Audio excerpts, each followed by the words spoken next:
Finally tonight, some marine researchers were out looking for sharks the other day off the Canary Islands where they found something quite unexpected.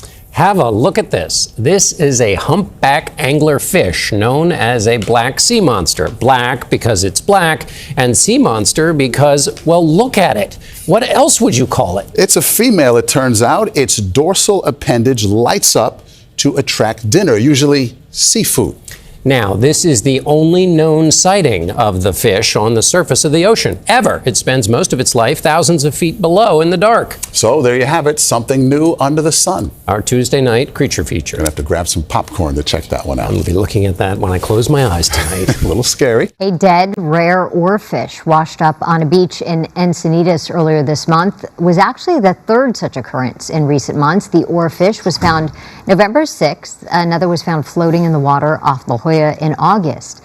But we're now learning of one that was discovered on Huntington Beach in September. The sightings are raising concern among some people that there could be an impending natural disaster.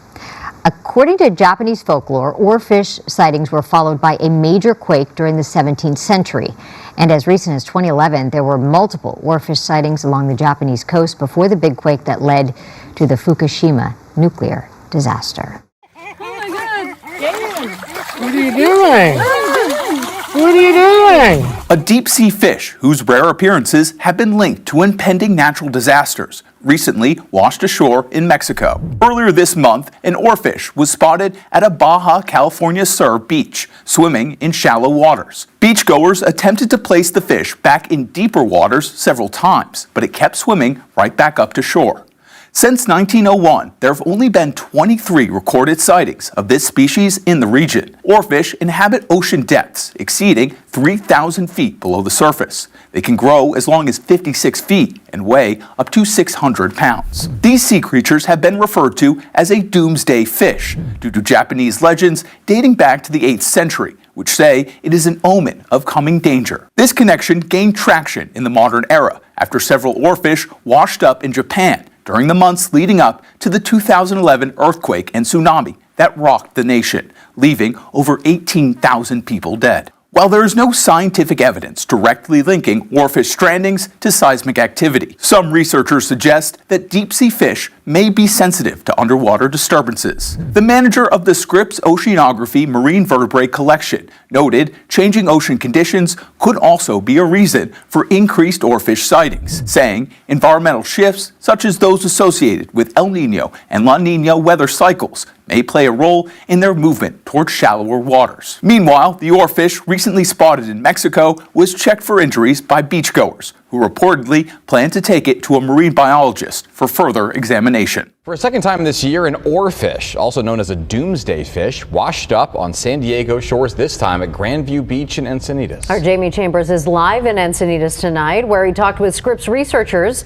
about the deep sea fish. Jamie. Hey guys, yeah, these are rare and mysterious fish. We rarely ever get them on our coast. We haven't seen one for 6 years, and now between Orange County and San Diego, just this last year, we've actually seen 3 hit the coast. So that has researchers wondering why and why now. When those fishermen dreamed up sea creatures, it turns out they weren't telling fish tales at all. This sea monster washed up on Grandview last week, and scientists are thrilled to get an oarfish, also known as a doomsday fish, in such great condition. That fascination with the planet and kind of the mysterious aspects of life, that we just don't get to encounter on a regular basis. This is a fish that can get up to probably about 30 feet long, right? I mean, even when they're 10 feet long, they're very impressive. It's this weird, long, silvery thing, reminiscent of things like a sea monster, sea serpent. And this sea serpent takes its doomsday title from a legend that says when they turn up, a natural disaster is on the way. That being said, we've had 3 of them wash up in Southern California since August, and we're all still here.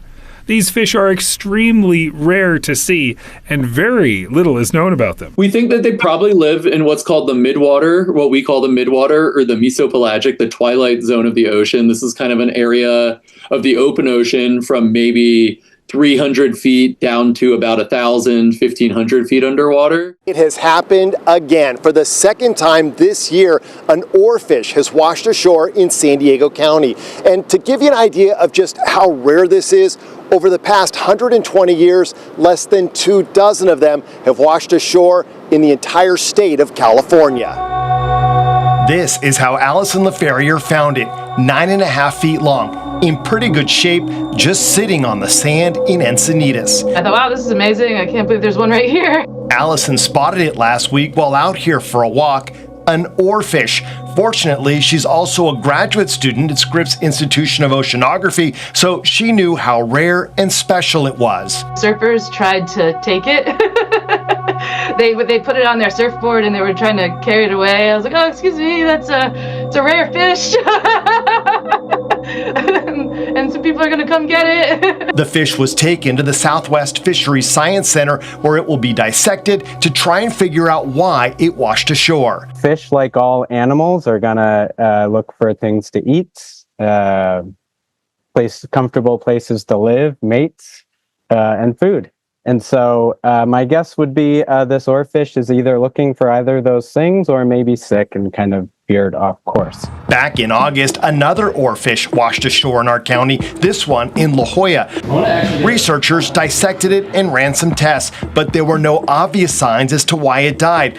Although we don't see them often, oarfish are not considered endangered species. They're actually the longest non-shark fish, being up to 35 feet long. Ben Frabel is a collection manager at Scripps Institution of Oceanography, so he knows a thing or two about oarfish. They're a kind of open ocean, generally deep sea fish. They probably like to hang out closer to maybe 500, 1,000 plus feet underwater. So we don't encounter them that often, but occasionally. Encounters are so rare that they're often called doomsday fish. According to ancient Japanese legend, they only surface to warn of impending doom. I think people have tried to associate encounters with these fish with kind of bad omens for humans and weather and disasters and such. I know researchers have looked, especially on the West Coast, and haven't found that relationship yet. Ben Frabel from the Scripps Institution of Oceanography says he doesn't see any ocean warnings from this oarfish washing up,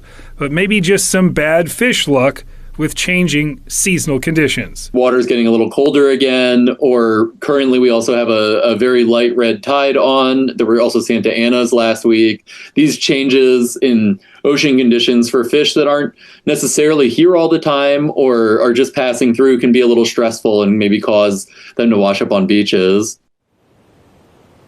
And this evening, we're still seeing some of that red tide. We're seeing that phosphorescence in that surf. Scientists say that they are also noticing that this is a pretty young oarfish total, so they are going to be doing a necropsy, trying to understand exactly what might have caused it to wash up on shore. That's the very latest. From Encinitas, I'm Jamie Chambers. We'll send it back to you in the studio. Definitely a spectacle and fascinating, though. All right. Glad we're all here.